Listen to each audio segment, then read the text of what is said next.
करायचं काय? या सरकारचं करायचं काय? या सरकारचं करायचं काय?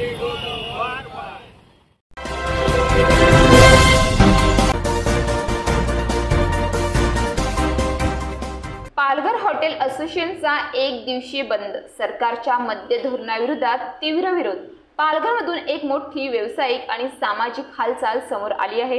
राज्य सरकारच्या मद्य धोरणाविरोधात पालघरमधील परमिट रूम, बार आणि रेस्टॉरंटनी आज एक दिवसीय बंद पुकारला।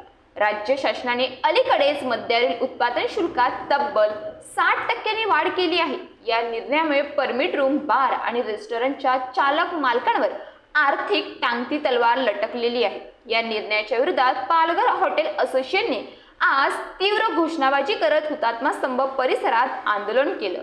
प्रत्येक मालक, वेटर, स्वयंपाकगृहातील कर्मचारी मोठ्या संख्येने सहभागी झाले होते।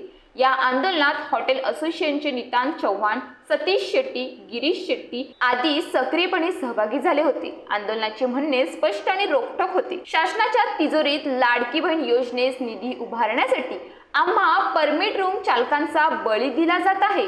मद्यावर 60% उत्पादन शुल्क वाढून आमचं अस्तित्व संकटात टाकलं जाते। आंदोलकांनी हे देखील स्पष्ट केलं की हा बंद आहार अर्थात इंडियन हॉटेल अँड रेस्टॉरंट असोसिएशनच्या आव्हानामुळे नव्हे, तर हा आमच्यावर अन्याय असल्यामुळे आम्ही स्वखुशीने पुकारलेला बंद आहे। या बंदमुळे पालघर शहरातील सर्व परवानाधारक हॉटेल पूर्णतः बंद राहील, ज्यामुळे आर्थिक उलाढालीवरही मोठा परिणाम झाला असून सामान्य नागरिकांनाही याचा फटका बसला।